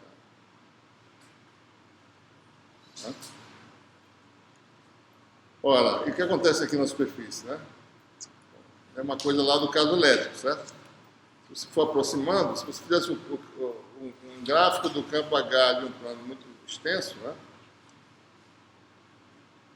O campo H, que é um campo HY no caso, né? Então ele seria, desculpa, ao contrário, né? Para Z negativo ele está para o lado direito, né?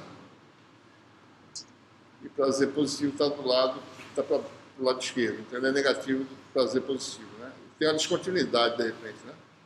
Mas imagine que esse plano tem uma placa de tamanho finito, né?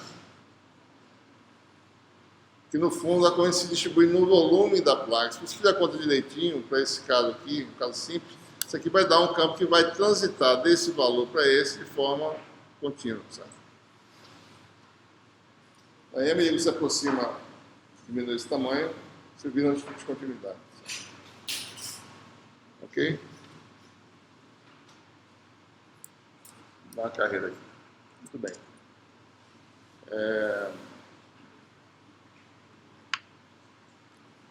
Então, pessoal, façam um cálculo, né, de campo, né, para se habituarem a calcular essas coisas, né, certo? A gente vai agora passar para ver quais são as implicações, né, que equações diferenciais dessas grandezas magnéticas que a gente acabou de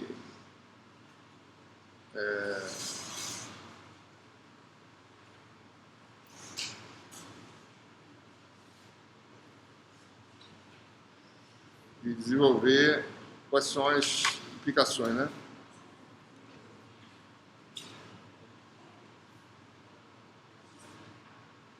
Está aqui. Observe o seguinte, que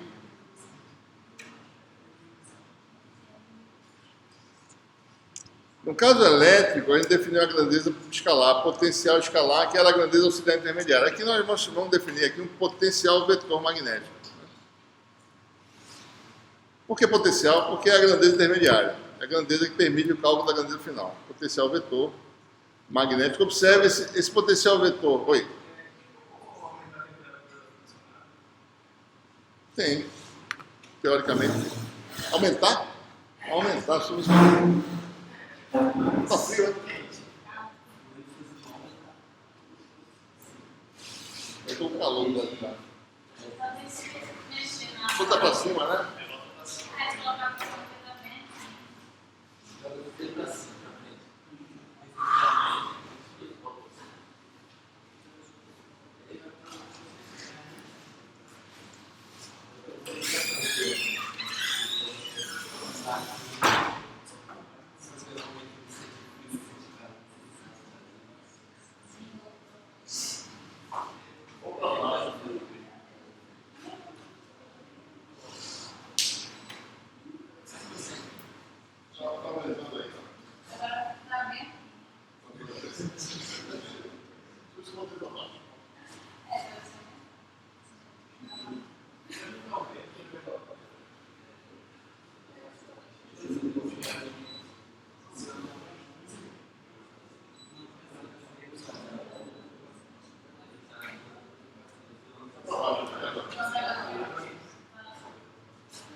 Pessoal, porque isso aqui vai ser de extrema importância no estudo de antenas, tá?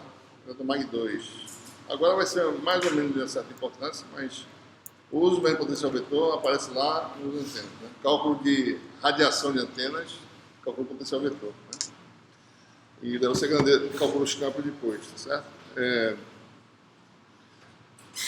Bom, se você pega a lei de Biot-Savart, vamos botar de volta o campo B aqui, certo?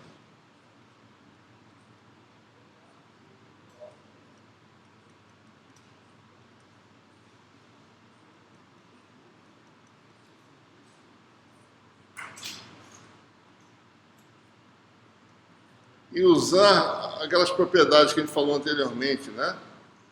Que esse vetor aqui nada mais é que o gradiente da função inversa.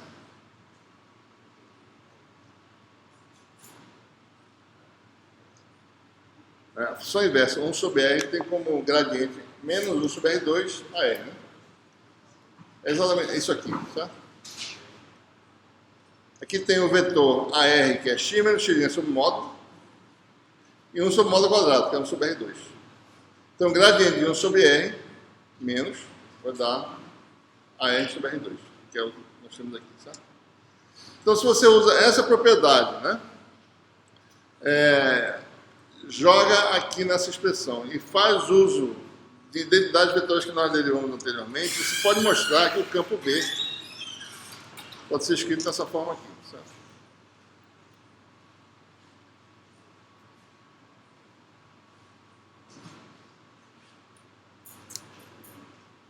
B.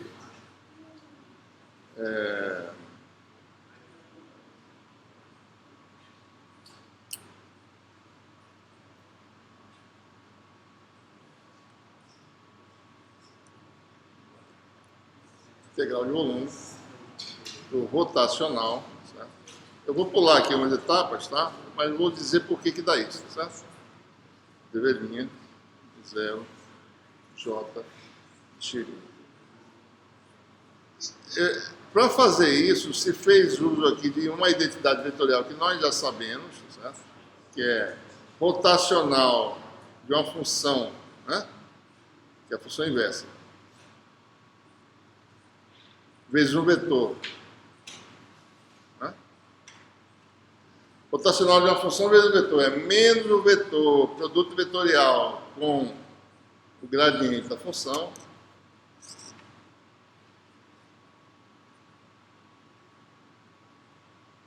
né? Isso é uma coisa que a gente já derivou no capítulo 1. O rotacional de uma função vezes um vetor. Menos o vetor, vetor gradiente da função, mais a função vezes o rotacional do vetor. Certo? Então, observe, o que nós tínhamos antes, vocês têm uma ideia, né? Era o vetor, produto vetorial com o gradiente da função. Né? Menos o vetor, que é o primeiro termo da expansão lá, certo? Eu vou mostrar assim mais superficialmente, mas dá para perceber, tá? O que nós temos na integral é isso aqui. Então, eu posso escrever isso como isso, com isso aqui, certo? Mudando o sinal para lá. Só que isto aqui dá zero, porque isso atua sobre x, isso aqui depende de x'. Então, o que está lá dentro da integral, na hora de observar, é o rotacional do todo, que é o que está aqui. Tá? O dv' estava fora, botei do lado de dentro, porque o dv' não depende de x, isso atua só sobre x. Então, isso aqui nada mais é do que o rotacional da integral desse aqui, né? Rotacional dessa grandeza que eu vou chamar de A, certo? De um vetor. Quem é esse vetor? É a integral do que está aqui. Bota esse negócio aqui para dentro, troca a posição, tá certo? Né? Então isso aqui vai dar, que a integral é em x', né? E a diferenciação é em x. Então, esse vetor A é o que a gente chama de potencial vetor magnético.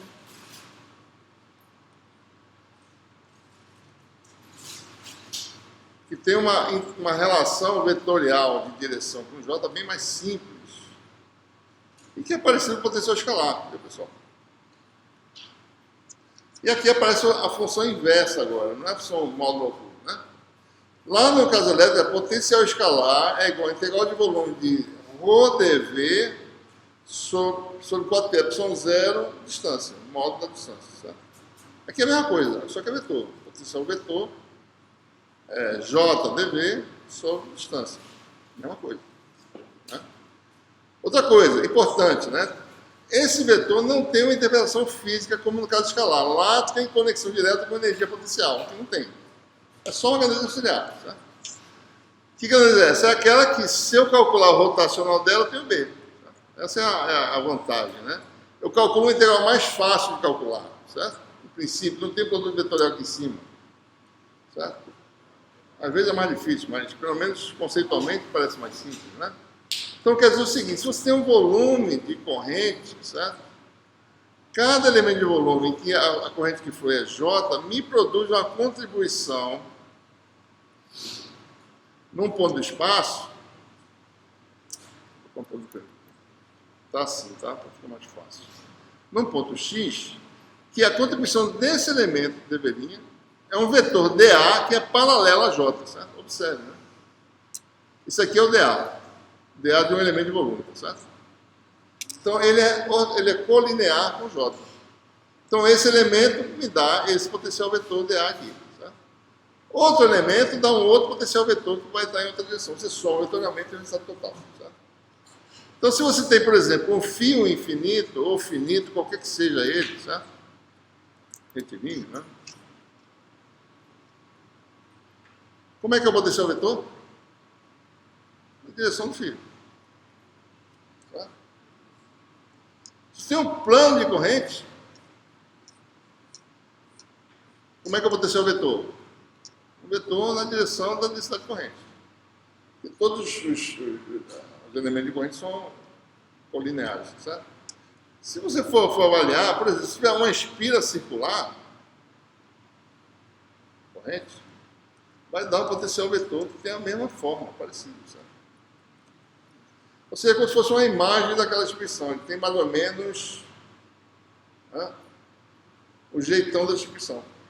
O fio retilíneo dá um potencial vetor que faz isso, que cai, né, onde fica mais fraco, certo? Uma espira dá isso, um plano dá aquilo ali, certo? E assim por diante. Tá?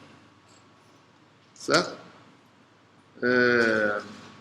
A gente não vai fazer cálculo de potencial vetor, isso não tem muita importância agora no momento, né? Eu poderia calcular o campo, o potencial vetor e depois calcular B, né? Podia fazer isso, certo? Em poucas situações é fácil calcular o potencial vetor, certo? Tem um exemplo aqui do fio finito, dá para calcular, né? Mas em outras situações é mais complicado. A gente vai calcular mais ou menos o potencial vetor na espira circular na próxima aula, né? Mas por enquanto não vamos se preocupar muito com o potencial vetor. O que é importante aqui, né,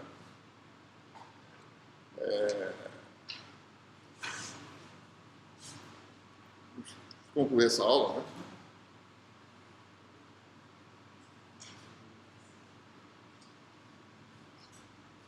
Então, o que nós temos? Né? Nós temos já elementos suficientes para ver mais ou menos como é que são as equações de Maxwell para a magnetostática.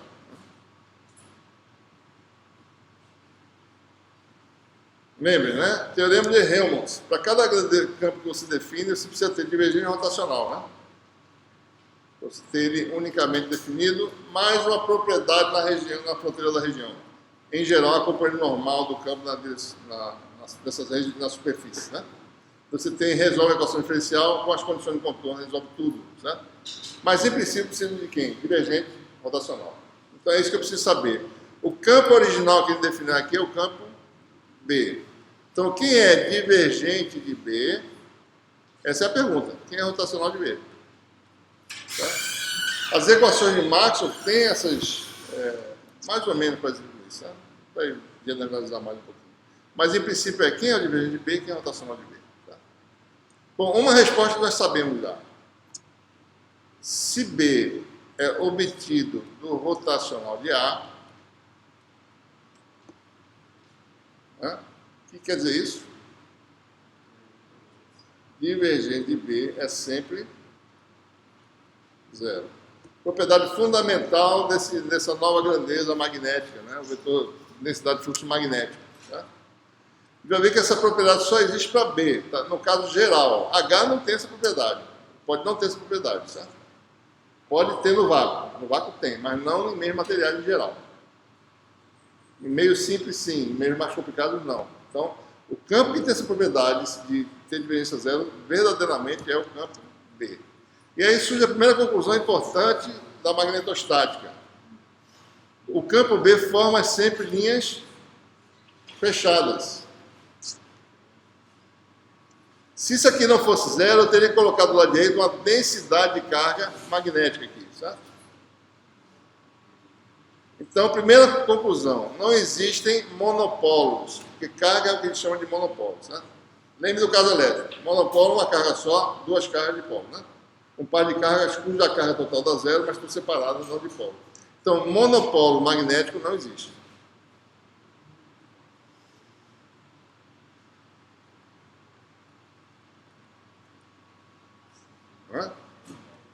Não vou nem entrar na discussão que o pessoal que está tentando descobrir monopólio magnético, gastando bilhões de dólares para isso, né? Ele existe por algumas frações de bilionério de segundo, talvez, não sei. Né? Não, a gente aqui está mais com o pé no chão, digamos assim, certo? Então, aqui no nosso Eletromag 1 não tem monopólio, certo? Então não existe monopólio magnético. Né? Primeira equação da magnetostática. Falta agora o rotacional de B. Segunda equação, certo?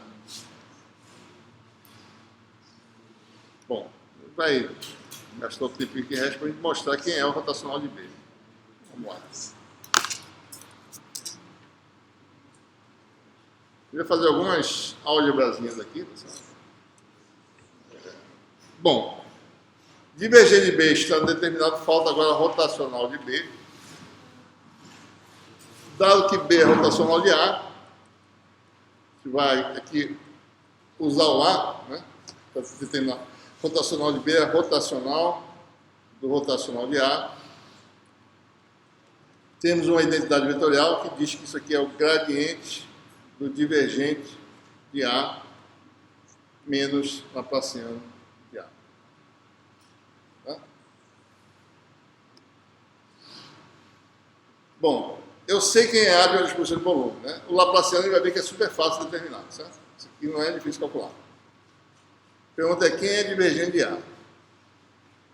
Bom, a gente vai mostrar agora que divergente de A dá zero, certo? Vamos ver.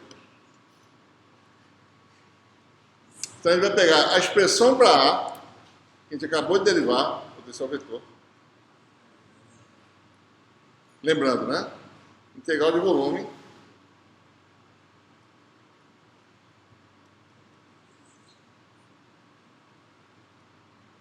Expressão simples, né? Lembre do caso do potencial elétrico, observem a semelhança, né? Certo? M0, ε0, ρ, né, a distância. Só muda essa grandeza aqui, essencialmente, isso aqui fica a mesma coisa, certo? Divergente de A, vamos calcular diretamente. Divergente de A. O divergente atua diretamente nessa grandeza aqui, não atua nisso, tá? Porque isso aqui não depende de x.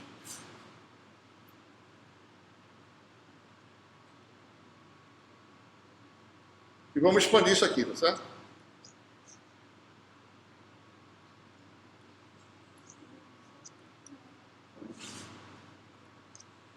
Né? Regra da cadeia que a gente derivou anteriormente. Divergente J de x', viu, pessoal?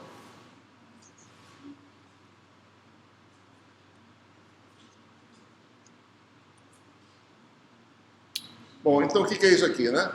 J escalar gradiente à sua inversa. Vou tirar aqui o argumento temporariamente.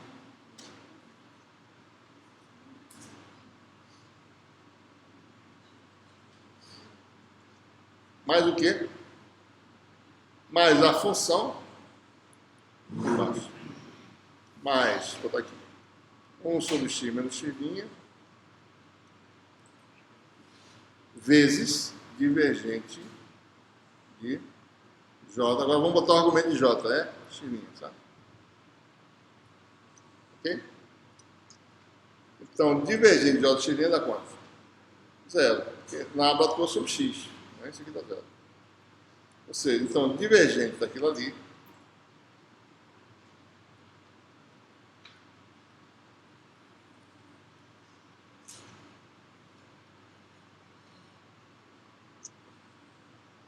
é J escalar gradiente, né?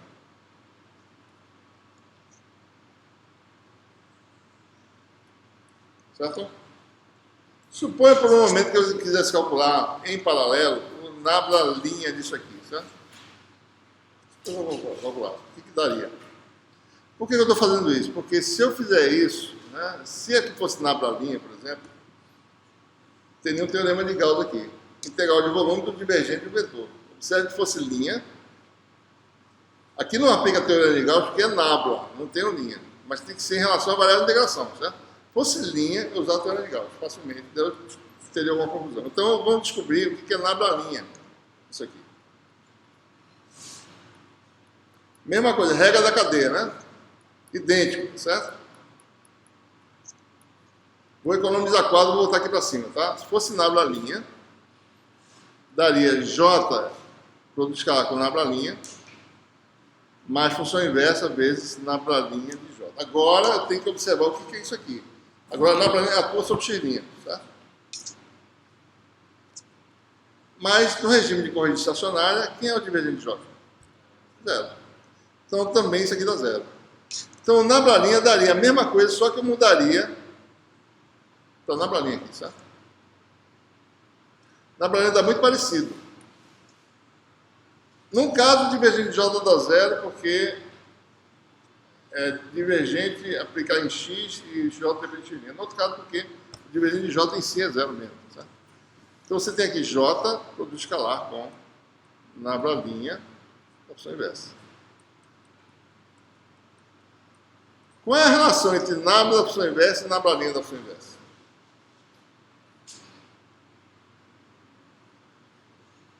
É só um sinal a diferença. Um é menos o outro. Tá? Então, isso é menos isso. Conclusão.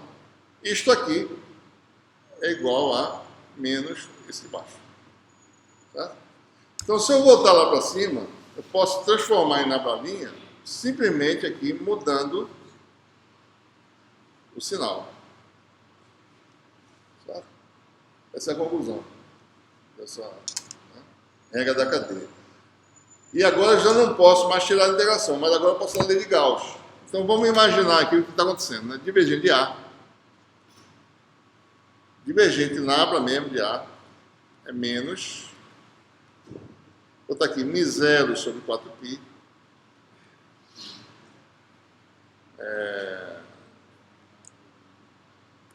integral de volume, né?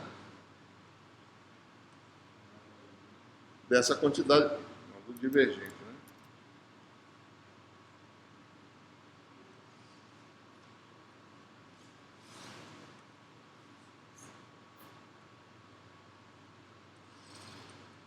E aqui que vem a parte crucial aqui dessa demonstração, que é importante estar usando vários conceitos, né?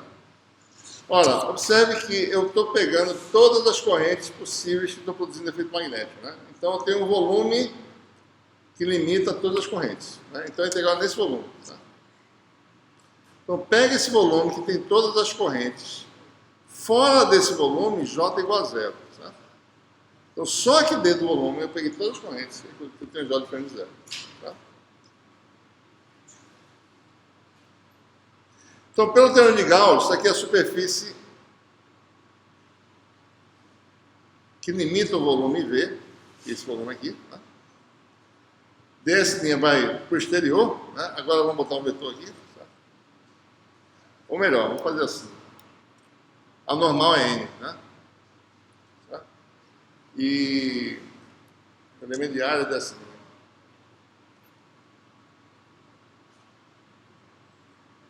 E a superfície fechada é sigma. Então, pelo teorema de Gauss, isso aqui vai dar o fluxo para o exterior. Vetor ds, que é n ds', j escalar n sobre módulo x menos x'. Tá? A pergunta é quem é o j normal nessa superfície que limita todo o volume de corrente? Né? Ora, divergente de J igual a zero. Nós já derivamos isso antes, no capítulo 4. Né? Na fronteira entre dois meios, se você usar um cilindro gaussiano, você prova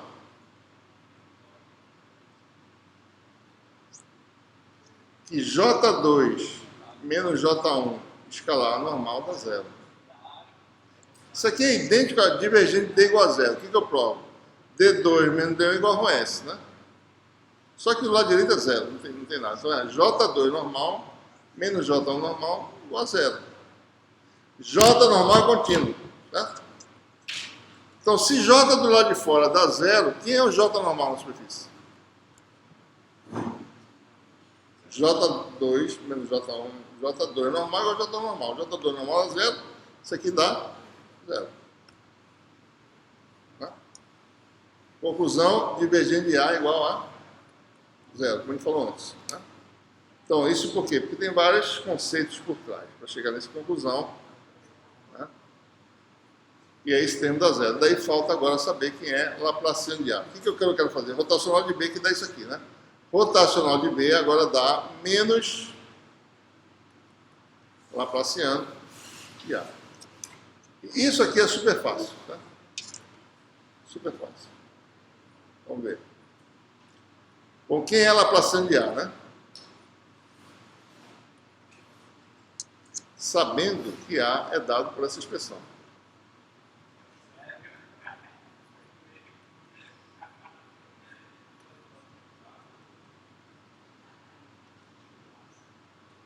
Certo? Vamos fazer uma analogia aqui, né? Então, cada componente do vetor, certo? Vamos fazer A em coordenadas cartesianas, né?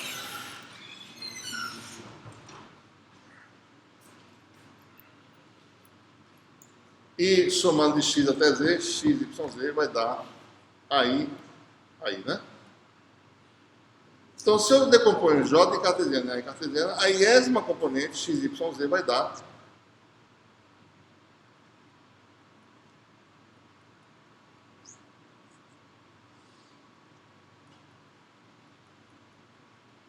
certo? Bom, dado que a iésima componente é isso, quem é Laplaciano de A, né, que vai ser agora, no caso, soma de I igual a x até z, esse vetor constante, né? Sai, tá certo? Fica aí, Laplaciano de AI. Então, eu tenho que calcular o Laplaciano de escalar. Ora, em analogia com o caso elétrico, Laplaciano de φ, né? Menos ρ sobre ε0. Solução dessa equação, distribuição de carga no espaço, vai dar quanto? Potencial igual a quanto? Aqui falta o develinha, né? Develinha, ρ de x' sobre 4π ε0, módulo de x menos x'. Ou seja, sabendo que isso é verdade, eu sei que a equação é essa, certo? Então, o que eu faço para saber o que é Laplaciano de AI, né? Só usar essa analogia. Bom, isto aqui fica do lado de cá, certo? Essa grandeza. E 1 sobre ε0 vem para cá. Então, se eu fizer Laplaciano de... Então, se eu quiser fazer analogia, eu faço ρ vira J e ε0 vira 1 sobre μ0. Porque 1 sobre ε0 corresponde a μ0 em cima. Então, se eu fizer Laplaciano de AI, vai dar o quê? Menos JI vezes μ0. Né? Então, quem é Laplaciano de A, né? É soma de I igual a x até z de AI, Laplaciano de AI, que é menos μ0, soma de I x até z de AI JI, que vai dar quem? Vetor J. Então, Laplaciano de A menos μ0 J. Tá? Bom, voltando. Por que eu quero Laplaciano, né? Porque eu quero o rotacional de B, que é menos Laplaciano de A. Então, tem a segunda equação, certo? Rotacional de B igual a μ0 J. Relação pontual. Né? Então, aqui é diferente. O campo B tem rotacional. O campo E não tem rotacional. Né? O campo B não tem divergente. O campo E tem divergente. É o oposto. Naturezas são distintas. Né? Então, temos aí as duas equações da magnetostática na forma diferencial. Tá?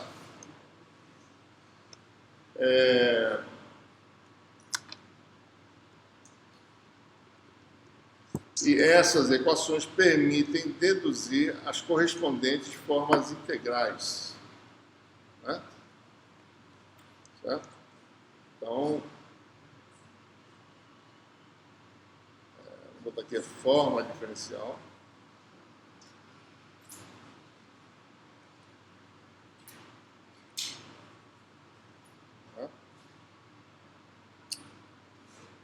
E aqui, para a forma integral, o que a gente faz? Os teoremas que a gente conhece, né? O teorema de Stokes pega uma superfície para a primeira integral lá, certo? Uma superfície aberta qualquer, né? Caminho que limita a superfície C, superfície é S, elemento de área BS, né?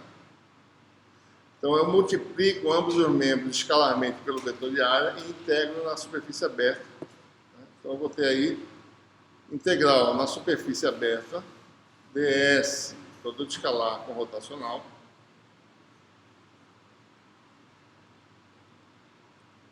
é μ0, integral na superfície S de J escalar ds. Tá? E daqui eu tenho o teorema de Stokes, que permite relacionar essa integral com a circulação de B. Tá? A integral do rotacional de B numa área aberta é igual à circulação desse campo B no caminho fechado, né?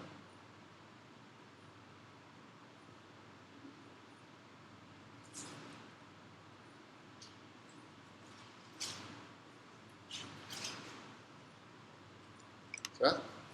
Então, a circulação de B nesse caminho fechado, tudo bem? É igual à corrente que flui na área limitada pelo caminho.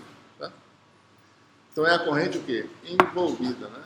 No caso da lei de Gauss, da carga envolvida, que é a corrente envolvida. Certo? Então, essa é a... Se você transforma isso em H, B igual a μ0H, isso aqui dá a lei de Ampère, né? Lei circuital de Ampère, integral de HDL igual a corrente envolvida, né? Sai o zero da equação, certo? Então, observe, mais uma vez, muita gente ainda não sabe lei de Gauss, tá? Como eu falei lá no grupo. Muita gente está se equivocando com lei de Gauss. Né? Então, vamos lembrar novamente. O caminho C é aquele que envolve a área S. É só isso que tem que entender. Certo? Né? É simples, mas não é para complicar, é simples. Tá? Deixa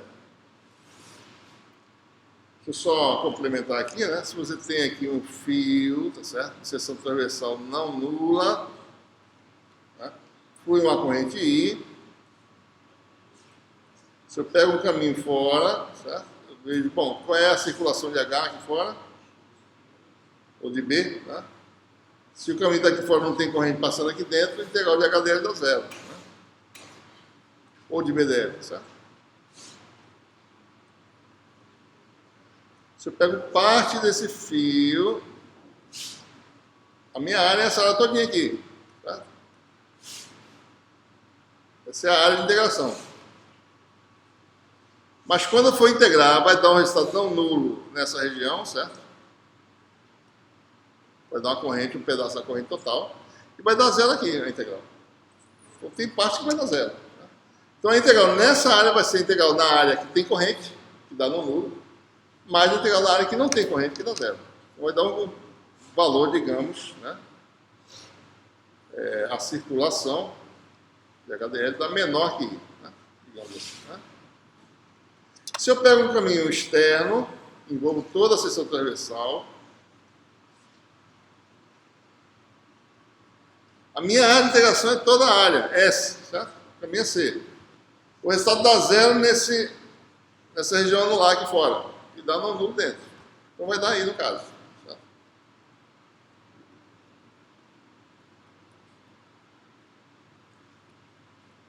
Certo? Qualquer que seja o caminho que você usar, certo? Vai dar sempre I. Então, ainda aí. Uma lei de conservação, né? Bom, isso aqui deu essa lei, né? A circulação de B, já escrevi, né? BDL igual a μ0, corrente envolvida, ou integral de HDL igual a corrente envolvida, certo? Isso vai se verificar para o campo magnético. Né? Essa aqui é mais fácil, né? Lei de Gauss. A carga magnética, o fluxo magnético para fora da superfície fechada dá a carga magnética envolvida. Aqui dá conta. Carga magnética envolvida dá zero, não existe carga magnética. Né? Certo? Se eu aplicar a teorema de Gauss aqui, multiplico por dV, integro a teorema de Gauss, dá o fluxo magnético posterior à superfície fechada, que dá a carga magnética envolvida. Né? Superfície sigma gaussiana, ds, aquela lei lá me dá, pelo teorema de Gauss, o fluxo magnético, que é isso aqui, ó. está fora de qualquer superfície fechada dá zero. Se for pedaço da superfície, vai ter um fluxo magnético, certo? Né? Não nulo, mas se a superfície fechada, dá zero. Então, as leis as equações de Maxwell, no caso macroscópico, são essas duas aí, certo? Circulação do campo da corrente envolvida com a constante de zero ou não, dependendo do campo que você define, e o fluxo magnético dá zero. Certo? Ok? Então, terminamos aqui essa aula. Né? E agora temos exercícios aí, certo? Próxima aula a gente vai fazer aplicações dessas leis integrais, né? Como é que a gente usa ela para calcular campo, de forma semelhante como a gente fez no caso da lei de Gauss.